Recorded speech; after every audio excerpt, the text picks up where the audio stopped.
2차 전지주가 만약에 쉬어간다라고 하면 이 시장에 돈이 있다는 거 네. 우리 확인했거든요. 그렇죠. 예, 맞습니다. 그 다음은 어디예요? 보면 알걸요 하다 보면 늘걸요 재테크 비법을 매일 오전 11시 편하고 친근한 경제 파트너 박연미의 목돈 연구소.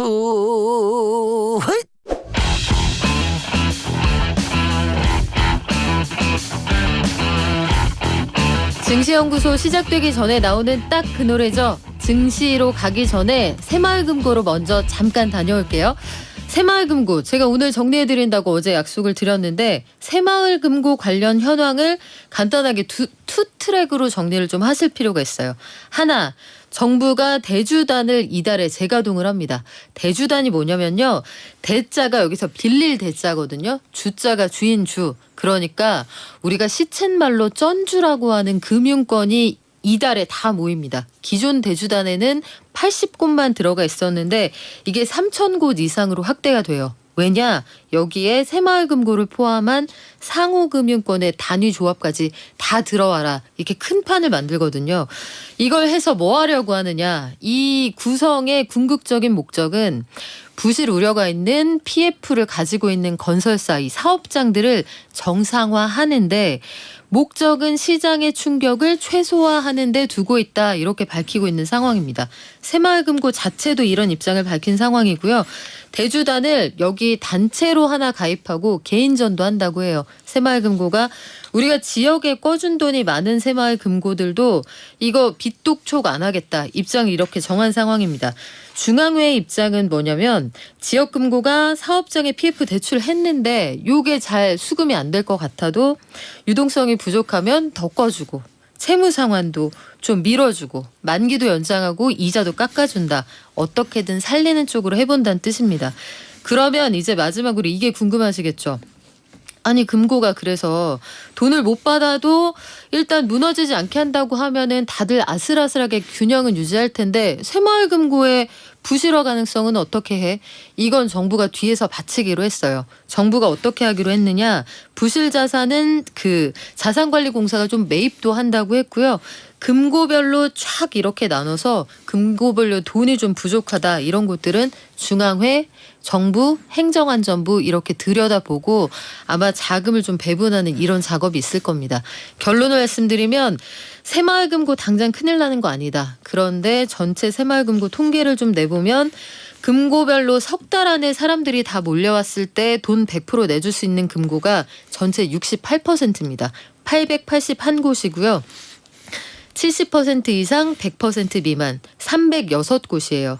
70%가 안 된다. 이런 곳이 107곳이니까 이 412곳에 대해서는 정부가 어떤 방식으로든 뒤에서 바치겠다는 입장을 현재까지 밝힌 상황입니다. 그러니까 아예 아무 문제도 없는 건 아니에요. 근데 에어백을 튼튼하게 두겠다라고 합니다. 저희가 새로 업데이트되는 내용은 중앙회 입장과 정부의 입장, 소비자의 입장을 잘 들어서 다시 한번 업데이트를 해드릴게요.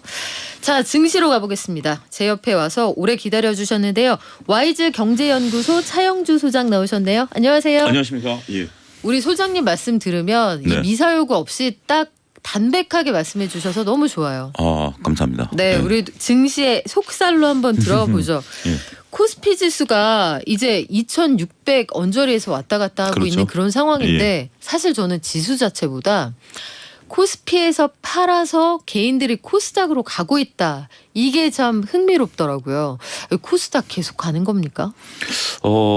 근데 이게 자금 흐름들 놓고 보면 지금은 오히려 그런 흐름들에서 약간의 또 변동이 있는 것 같아요. 이 자금 흐름은 자주 바뀌는 것 같습니다. 우리가 불과 작년 연말만 하더라도 주식시장에서 은행권으로 자금들이 들어갔었는데 지금은 은행권에서 주식시장으로 돈이 들어오는 현상들이 보이거든요. 고객 예탁금이 51조까지 늘었고 그다음에 이제 우리가 올 초만 하더라도 전반적으로 코스닥 종목들이 늘어나다 보니까 이제 상승률이 좋았죠. 네. 뭐 챗GPT라든지 뭐 로봇이라든지 뭐 2차 전지라든지 그런 쪽으로 이제 자금이 많이 쏠리면서 900 넘는 지수가 나타냈죠. 근데 지금은 여기서 조금 변동성이 생기기 시작하면서 다시 코스피 대형주들이 올라가는 그런 모습들을 좀 보여주고 있습니다. 일단 코스피 같은 경우 현재 지금 2,500 중반을 넘어선 상태고 2,600을 바라보고 있는데 아쉽게도 증권가에서는 2,600을 아직까지 예단하고 있지는 않습니다. 마의 벽이 있는데요. 네. 여기 몇 가지가 있습니다. 첫 번째가 뭐냐면 2,580을 넘어줘야 됩니다. 2,580이라는 게 작년 초반에 6개월 동안 지지했던 선이거든요. 우리가 이제 그 차트를 놓고 본다라면 지지선이 깨지면 그게 저항대로 변하는 게 차트의 그 기본적인 속성입니다. 그래서 일단 6개월 동안 버텼던 2,580이 깨진 상황에서 이제는 그거를 돌파하는 저항대를 만난 거죠. 두 번째는 환율입니다. 지금 오늘 같은 경우도 원화가 약세를 나타내다 보니까 전반적으로 외국인들이 적극적으로 플레이하기는 좀 어려워졌죠. 세 번째는 삼성전자 수급과 LG엔솔 수급을 같이 봐줘야 됩니다. 과거에는 지수를 넘기 위해서는 삼성전자 수급만 봤으면 됐어요. 삼성전자가 시장을 이끌었으니까 시총 1위였으니까 네. 시총 2위인 LG엔솔이 있습니다. 업종이 다르죠. 근데 지금 2차 전지에 대해서는 조금 우리가 여러 얘기를 할 수 있는 상황이 되다 보니까 삼성이 지금 65,000원에 안착을 했지만 이것만 가지고 전부는 아닌 LG엔솔의 역할도 우리가 봐야 되는 거기 때문에 지금 2,500에 대한 어떤 뭐 시장이 좀 강하다 이런 것들에 대해서는 시장의 컨센서스가 형성이 돼 있지만 증권가에서 아쉽게도 2,600에 대한 여부는 아직까지 얘기는 안 하고 있고 물론 연말까지는 2,800을 보는 건 있죠. 하지만 당장은 글쎄 이제 조금 변곡점이 생기는 거 아니야? 이런 목소리들이 좀 커지고 있다는 것도 염두에 두셔야 될 것 같습니다.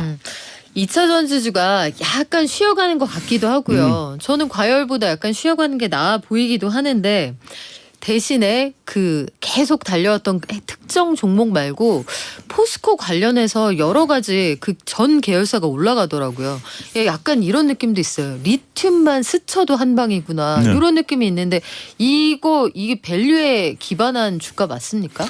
지금 이제 여러 가지 논쟁들이 있는데 밸류에 대한 논쟁 중에 지금 또 불거지는 것이 과연 몇 년치 밸류를 땡겨오는 게 정상이냐라는 거죠. 얼마 전에 한 증권사에서 2차 전지에 대해서 매도 리포트를 냈죠. 그 이제 요지는 뭐냐면 2차 전지가 나쁘다라는 게 아니라 10년치 밸류를 땡겨오는 것이 맞냐라는 거죠. 우리가 보통 예상을 할 때 3년 내지 5년치 밸류는 그것도 우리가 내일 일을 모르는데 네. 3년과 5년까지는 그래 그렇다 치자. 근데 10년 뒤에는 강산이 한번 변하는데 정권도 변하고 미국도 정권이 변하고 우리도 정권이 변하는 거 아니겠습니까? 그리고 그 사이에 경쟁자들도 좀 나오겠죠. 많이 나올 수 있고 이제 그런 것들에 대해서 이제 조금 이제 우려의 시각들이 나오는 거죠.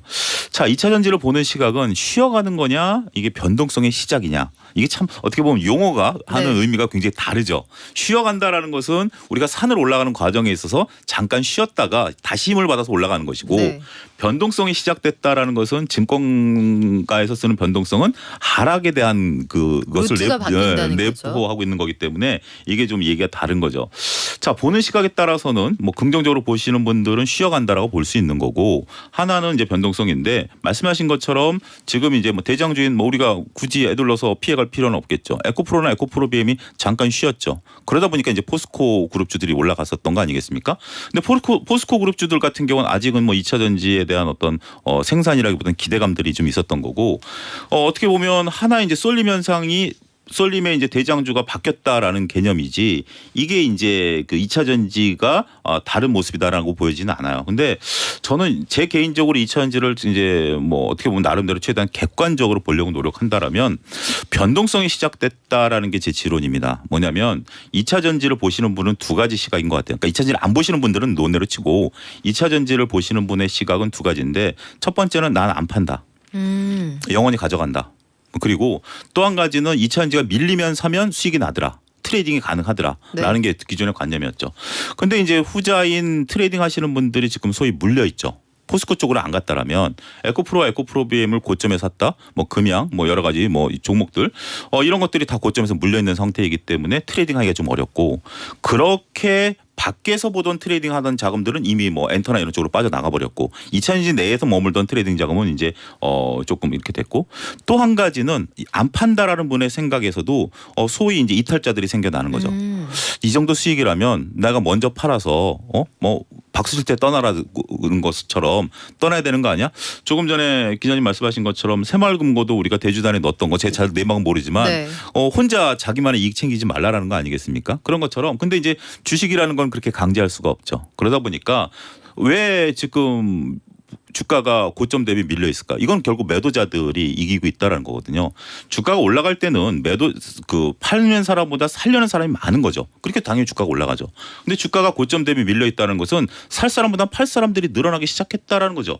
근데 이거는 굉장히 무서운 효과가 나타나는 게 사람이라는 게 심리가 변하면 그전엔 내가 가지고 있으면 된다. 우리가 불과 부동산이 3년 전만 하더라도 못 사서 안 다렸던 게 부동산인데 네. 지금은 못 팔아서 안 다린 지역도 일부 있잖아요. 그런 것처럼 종목도 지금은 변동성이 시작됐다라는 것은 뭔가 합의된 상황에서 이제는 사람들이 퍼지기 시작했다. 이것도 하나의 모습이다. 이걸 읽어내야 되지 않을까 싶습니다. 2차 전지 관련해서는 참 갑론을박이 많습니다. 그렇죠. 여기에 대한 신뢰 거의 굉장히 똘똘 뭉쳐 계신 분들도 계시고 과하다 이런 분들도 계시는데 지금 잠깐 말씀을 네. 해주셨지만 여기에서 밸류를 이른바 너무 가불해서 쓰는 건 과하다 이런 말씀도 해주셨어요. 그러면 2차 전지주가 만약에 쉬어간다라고 하면 이 시장에 돈이 있다는 거 네. 우리 확인했거든요. 그렇죠. 예, 맞습니다. 그 다음은 어디예요? 지금 이제 많이 거론되고 있는 것들이 몇 가지가 있습니다. 가장 이제 거론이 많이 되는 게 이제 바이오 쪽. 그러니까 이제 우리가 지난달부터 포스트 2차 전지는 뭐냐? 증권가에서 많이 찾아왔는데 첫 번째 거론되는 게 바이오, 두 번째는 반도체였습니다. 근데 어떻게 보면 시세가 한 번씩 다 났죠. 바이오도 최근에 시세가 한 번 좀 크게 났고 반도체 시세가 한 번 크게 났는데 저는 이 대안으로서의 모습은 그다지 꼭 투자로 하기는 좀 쉽지 않다. 우리가 보통 주도주들이란 게 나 다음 주도주예요 하고 손 들고 나오는 주도주는 여태껏 보지 못했어요. 어떻게 나와요? 그러니까 우리가 2차 전지를 네. 하더라도 불과 작년 겨울만 하더라도 작년 가을엔 차화정이었죠. 그때 물론 2차 전지가 그렇죠. 있었죠. 하지만 겨울에는 리오프닝이었죠. 그때 2차 전지는 쉬었죠. 다 저 다음에 2차 전지 할 거예요라고 손 들고 안 나왔죠. 아니 예고편을 알려주면 저희가 네. 싹 알아들을 텐데 그 네. 예고편은 어떻게 알아봅니까? 예고편을 네. 알려면 네. 저기 연세 드신 분들은 저 미아리에 가시면 전 보시는 분들이 있거든요. 근데 자 이제 우리가 네. 나름대로 합리적으로 예상을 할 수 있는 부분들을 보면 지금 실적 시즌이거든요. 실적 시즌에는 더군다나 우리가 이 저성장기죠. 그다음에 우리가 올해 실적이 그렇게 드라마틱하게 안 나타날 것으로 보는 상태에서 실적이 도드라지면 확 드러나는 거죠. 다 공부 못했는데 혼자 공부 잘했어. 네. 얘는 다 공부 잘했는데 나도 공부 잘했어. 이건 뭐 별로 그냥 뭐 넘어갈 수 있는 거죠. 엄마한테 칭찬 못 받는 건데. 아니 근데 실적이 나올 때요. 생각해 보면 사람들이 헷갈리는 게 예. 삼성전자 날아가고 실적 역대 최고로 좋을 때 주가가 안 좋았단 말이에요. 그런 것들, 그러니까 삼성전자를 기준으로 보실 게 아니라 네. 삼성전자의 움직임은 여러 가지가 엮여 있습니다. 우리나라의 수급이라든지 반도체 업황 사이클이라든지 경기 사이클이라든지 저는 지금 삼성전자에 대해서 2019년과 비교하는 거에 대해서 굉장히 저는 좀 불편합니다. 왜냐하면 2018년에서 2019년도의 사이클과 지금의 모습이 유사하지만 네. 우리는 2020년과 2021년에 메모리 쪽에 대한 과잉 투자가 있었거든요. 지금 저도 2020년에 노트북을 바꿨어요. 온라인 강의를 하기 위해서. 그렇다고 해서 제가 또다시 노트북을 바꿀까요? 기업이 지금 불황인 상태에서 우리가 이제 챗 GPT 쪽으로 뭐 인공지능 쪽으로는 투자를 늘리지만 기업이 서버를 늘리나요? 메모리 쪽으로? 그건 아니죠. 그렇다면 삼성전자가 지금 쌓여있는 막대한 저 재고는 어떻게 하죠? 그런 부분들 우리가 좀 봐야 되겠죠.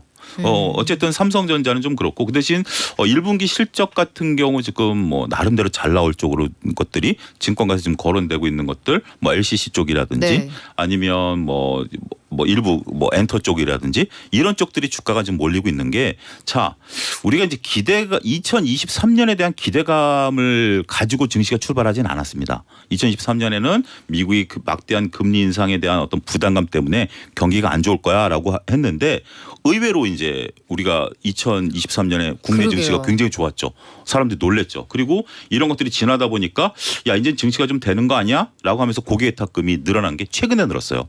고객예탁금이 45조를 바닥으로 찍고 고객예탁금이라는 게 주식을 하기 위해서 출격 미리 대기자금이죠. 대기 자금을 네. 넣는 건데 이게 쭉 떨어지면서 43조까지 떨어졌지만 45조를 바닥으로 상당 기간 횡보하다가 최근에 51조까지 늘었어요. 야 이제 좀 주식이 되는 거 아니야? 1분기의 실적들을 확인을 하시고 좀 네. 안심하고 들어가신다는 건데 이해가 되네요. 소장님. 말씀하신 것처럼 삼성은 경기로 보나 정책의 수혜로 보나 딱히 그 비빌 언덕이 네. 없었다는 얘기인데 전기차는 정책적으로 전 세계가 끌어준다. 그렇죠. 그리고 수요가 지금 공급보다 수요가 많다. 이렇게 얘기가 되는 거 이해했는데요. 간밤에 또 이런 소식이 들어왔어요. 한국차에는 보조금을 안 준대요. 이게 우리 증시에 앞으로 어떻게 반영됩니까? 이거는 앞으로 더욱 더 강화될 겁니다. 원래 처음부터 이렇게 하려고 했습니다만 미국 업체들이 좀 시간을 달라라고 했었던 거고 우리도 이제 시간을 달라는 건데 지금 이제 기본적인 상식으로 우리가 접근을 하게 된다라면 미국민들이 낸 세금을 가지고 보조금을 주는 거죠. 그러면 당장 미국에 유리하게 끌고 갈 수밖에 없겠죠. 더군다나 이 배척점에는 미국에 유리하게 한다라는 다양한 측면, 결국 리쇼어링 정책으로 미국의 공장을 지어라. 미국의 일자리를 만들어라. 네. 그럼 보조금 준 거를 다시 세금으로 환원시킬 수 있다라는 근본이고 또 한 가지는 커가고 있는 중국을 중국이라고 대놓고 얘기는 안 하죠. 우리도 중국이라고 얘기 안 하고 그렇죠. FTA 미체결 국가인 걸 쓰지 말라. 그러니까 우려 대상 국가라고 하는데 거기까지 우리 다 안단 말이에요. 근데 오늘 증시에서 나온 반응이 저는 약간 헷갈리는 게 현대기아차의 전기차는 당장 보조금을 못 받습니다. 하지만 렌트나 리스용으로는 보조금을 준다고 했어요. 요런 소식이 나왔을 때 수입차는 어차피 다 안 줘. 이걸 우리가 괜찮은 소식으로 받아들여야 하는지 뭐 닛산이건 유럽차건 똑같이 차별바다에 우리가 환호를 해줘야 하는 건지 아니면 우리는 보조금 안 준대 여기에 울어야 하는 건지 그 판단이 안 된다는 거죠. 저는 울어야 한다라고 봅니다. 남들과 다 같이 그러니까 하향 평준화할 필요는 없죠. 남들이 다 못 받아도 우린 받아야죠. 그리고 우리가 그 리스란 상업 시장에 현대기아차가 안 뛰어들었던 게 기존의 점유율이 5% 미만이었다가 지금 이제 20%까지 올라갔던 게 수익성이 별로 안 나는 거예요. 수익성이 안 나. 그러니까 우리가 중요한 건 뭐냐면 매출 사이에 비용이 을 감안해야 이익이 나는 거잖아요. 근데 우리가 그 점유, 그러니까 그 미국에서 판매되는 것들을 보게 된다라면 상업용에서 많이 팔면 매출은 늘어나죠. 네. 영업이익률은 떨어집니다. 그러면 이건 자체적으로는 악재죠. 호재일 수가 없는 거죠. 100% 악재는 아니지만 이것을 우리가 놓고 볼 때는 개인한테 팔았을 때 영업이익률과 상업용 등에서 팔았을 때 영업이익률이 다르다면 이거를 무조건 매출만 집중해서는 안 된다. 저는 그렇게 말씀드릴 수가 있겠죠. 그러면 적어도 오늘 상황은 물이 반이나 남았네 이 상황은 아니라는 그렇죠. 거네요. 예. 자 그러면 우리 수출 오늘 환율 보고 저는 걱정이 좀 되던데 수출이 전체적으로 어려워지고 점유율 낮아지는데 그나마 반도체 빈자리를 차가 채웠단 말이에요. 근데 이렇게 되면 앞으로 환율 더 올라가는 거 아닙니까? 그리고 자동차란 재화의 특징이 뭐냐면 1년마다 한 번씩 바꾸지는 않죠. 그렇죠. 만약에 미국의 소비자 톰이라는 소비자가 현대 GV3를 살려고 하고 GV80을 해볼까요? 네. GV70이죠. 전기차 받았던 거 70이니까. 70을 해볼까요? 네. GV70을 살까? 그다음에 아니면 뭐 GM에 네. 비슷한 차가 있거든요. 그걸 살까 고민하다가 자기가 지금 보니까 몇백만 원, 한 200만 원 차이야. 그러면 그런데 200만 원이 더 싸. 저희 GM이. 그럼 GM을 샀잖아요. 그러면 이미 이 재화라는 게 한번 팔리면 몇 년 동안은 현대차는 못 판 거예요. 이 현대차가 나중에 보조금을 받아서 2025년부터 받아서 팔면 된다라는 건데 지금 산 소비자가 2025년 가서 차를 바꿀까요? 이게 굉장히 우리한테는 이게 단순한 문제는 저는 아니라고 봅니다. 휴대폰 같으면 2년 뒤에 소비를 기대할 수 있겠죠. 근데 저 같은 경우도 차를 바꾸면 최소한 5년 이상 타거든요. 한 번 딱 선택이 되는 순간 다른 선택지는 X가 돼버린 거죠. 그렇기 때문에 이 더군다나 중요한 것은 이 미국이 지금 나오고 있는 이런 방향이 더욱 더 강화될 가능성이 높다라는 거죠. 우리가 단순하게 저는 조금 증권가에 좀 불편한 뇌피셜 중에 하나가 우리가 인도네시아라든지 이런 쪽에 이제 광물을 좀 넓히자. 뭐 포르투갈도 뭐 리튬이 있으니까 넓히자라고 해서 관련주들이 올라가고 하는데 다 FTA 미체결 국가들이에요. 근데 한편으로 보면 미국의 행태가 참 재밌는 게 미국은 일본과도 FTA 체결을 안 했습니다. 근데 일본산에 대해서는 무역 협정을 통해서 풀어줘 버렸잖아요. FTA를 체결한 국가에 준하는 혜택을 주더라고요. 줘버렸잖아요. 그게 뭐냐면 우리의 국익을 위해서는 어떠한 방법이든지 쓴다라는 거죠. 그렇기 때문에 우리가 단순하게 우리의 요구를 들어달라고 해서 이게 될 문제로 그럼 당연히 그렇게 돼야죠. 하지만 거기에 전부에 다 생각을 두고 거기에 접근해서는 안 된다. 결국 투자를 하기 위해서는 내가 그 투자하는 기업에 이익이 나야 되는데 기대감만 갖고 투자하는 게 아니라 확실한 부분들을 좀 봐야 되지 않나 싶습니다. 그래요. 오늘은 여러 가지 무거운 소식이 많았는데 또 일목요연하게 정리해 주셨습니다. 지금까지 와이즈 경제연구소 차영주 소장이었습니다. 고맙습니다. 감사합니다.